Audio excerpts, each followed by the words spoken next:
Bonjour à tous, je m'appelle Nicolas Plon, je suis kinésithérapeute du sport et en collaboration avec le Royal Judo Club Mons, on a décidé de vous présenter différentes capsules concernant la gestion des pathologies dans le judo. On essaiera de suivre le même format dans chacune de ces différentes vidéos, à savoir on débutera par une brève introduction afin de comprendre les mécanismes de pathologie et de douleur. Dans un deuxième temps, on vous proposera les différents exercices afin de se prémunir contre ce genre de lésions. Et dans un troisième temps, on essaiera de vous proposer un taping ou un kinésio-taping de la région concernée. Assumez.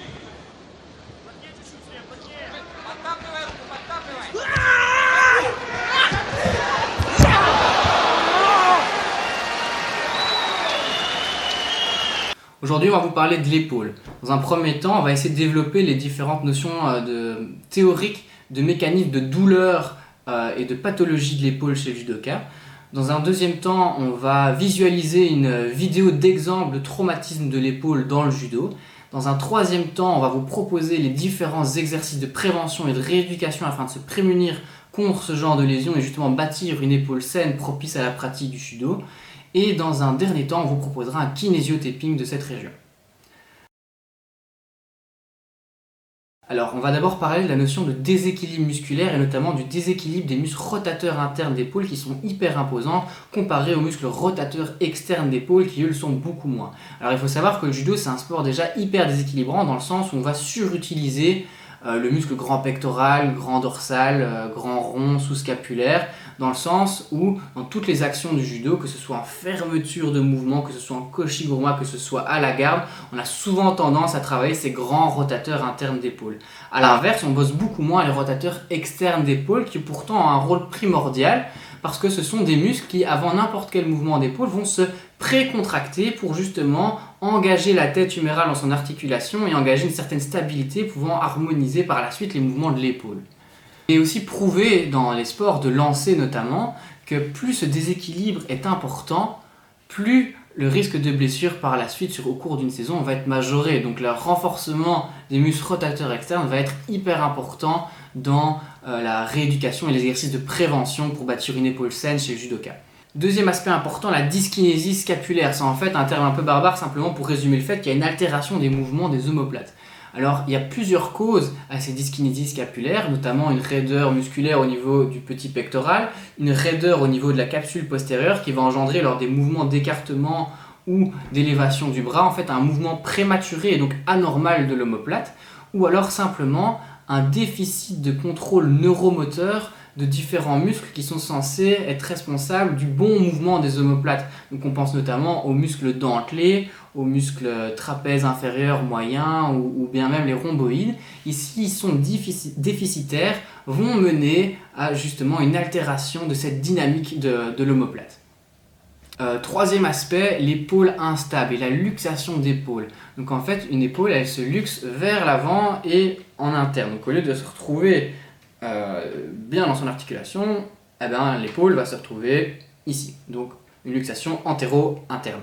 Alors au-delà du fait que c'est relativement disgracieux et en plus très douloureux, ça va engendrer aussi énormément de lésions au niveau des structures passives qui sont censées en fait garder l'épaule bien en place dans son articulation. Donc on pense notamment au bourrelet glénoïdien, à la capsule antéro-inférieure, aux différents ligaments de cette région qui vont être lésés. Alors il y a des comportements qui peuvent engendrer ce genre de lésions et d'autres facteurs qui, eux, malheureusement, on ne sait pas modifier. Donc ces facteurs qu'on ne sait pas modifier, c'est plutôt la génétique. Si on est un petit peu trop laxe, eh ben, fatalement, on va avoir plutôt tendance à subluxer facilement ou alors même à luxer des articulations plus facilement.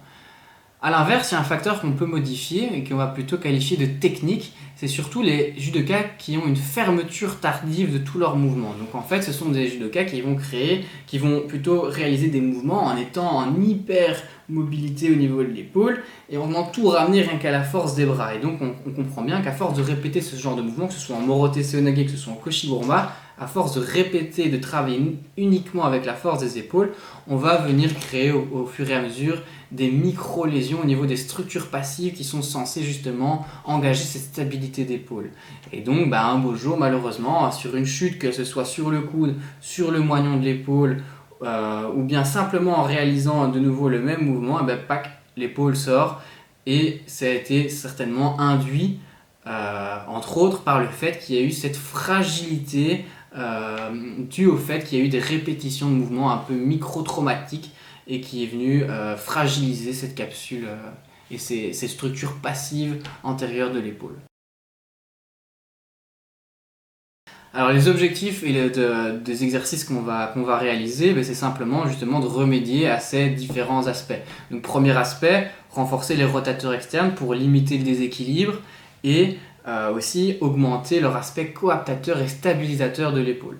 Deuxième aspect, travailler la dyskinésie scapulaire pour justement diminuer ces mouvements un peu anarchiques des omoplates et les rendre beaucoup plus harmonieux pour engager aussi une stabilité d'épaule et surtout limiter les blessures de surcharge qui pourraient apparaître à cause de ce genre de mauvais mouvements des omoplates. Dernier aspect, l'épaule instable, il va falloir travailler la stabilité mais surtout dans des amplitudes extrêmes justement pour réaliser des mouvements relatifs au judo avec une amplitude très importante mais une stabilité vraiment d'autant plus importante. On va maintenant visionner l'exemple de traumatisme de l'épaule dans le judo. C'est en fait mon exemple, donc c'est d'autant plus facile pour moi de vous en parler. On va d'abord essayer de comprendre le mécanisme de la lésion et ce qui s'est passé. Et ensuite, on essaiera de mettre en évidence les différents facteurs de risque qui peuvent mener à ce genre de lésion et comprendre pourquoi cette blessure a eu lieu ce jour-là et pas un autre. Alors je vous rassure tout de suite, c'est pas Peggy 18, il n'y a pas un os qui va partir en cacahuète ou une épaule qui va se retrouver de l'autre côté. Il n'y a pas de fracture ouverte ou quoi que ce soit. Simplement, c'est un mécanisme très rapide et assez difficile à déceler, donc je vais essayer de vous guider pour essayer de le comprendre.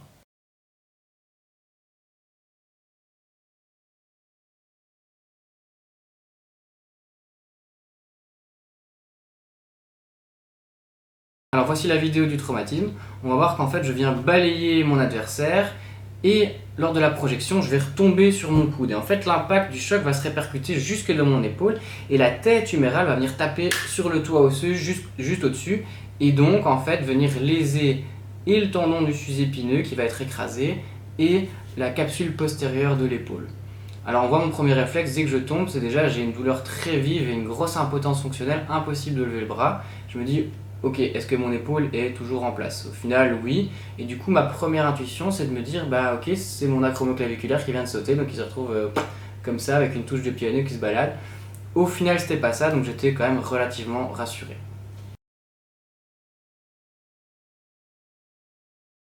Je vais resituer le contexte de la lésion. En fait, j'avais plus fait de compétition avant celle-là depuis un bon bout de temps, et donc j'avais aussi perdu l'habitude de faire des régimes aussi drastique et donc fatalement j'étais moins bien hydraté, moins bien alimenté, j'avais eu énormément de mal de me réalimenter après la pesée et du coup ça s'est même ressenti sur mes 2-3 premiers combats où justement j'avais fait des petites chutes de tension, des petites hypoglycémies. Aussi ce qu'il faut savoir c'est que c'est le dernier combat de la journée donc il y a eu une fatigue qui s'est accumulée au fur et à mesure et en fait tout ce que je suis en train de vous citer ce sont des facteurs d'hygiène de vie qui n'ont pas été suffisamment respectés, à savoir mon hydratation n'était pas optimale, mon alimentation ne l'était certainement pas, ma qualité de sommeil aussi ne l'était pas parce que le boulot plus le judo plus le régime etc évidemment j'étais pas dans les meilleures conditions pour bien dormir et aussi il y a eu un manque de progressivité pour pas de rythme de compétition jusqu'à celle-ci. Et donc tous ces facteurs, plus la faute à plat de chance, plus l'importance du choc, etc., ont mené à cette lésion ce jour-là et pas un autre. Pourtant, c'est un mouvement que j'ai dû réaliser certainement des milliers de fois.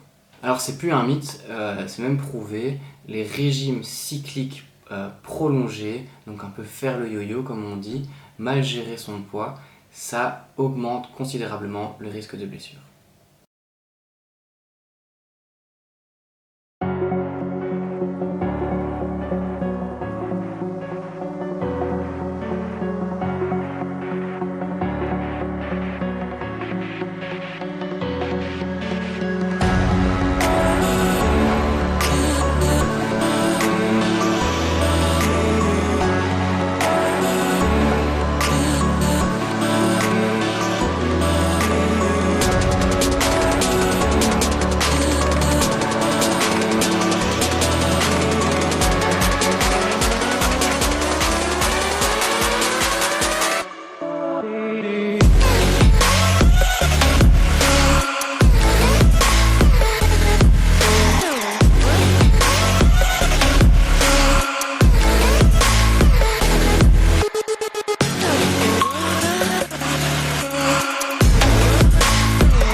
Jack it up.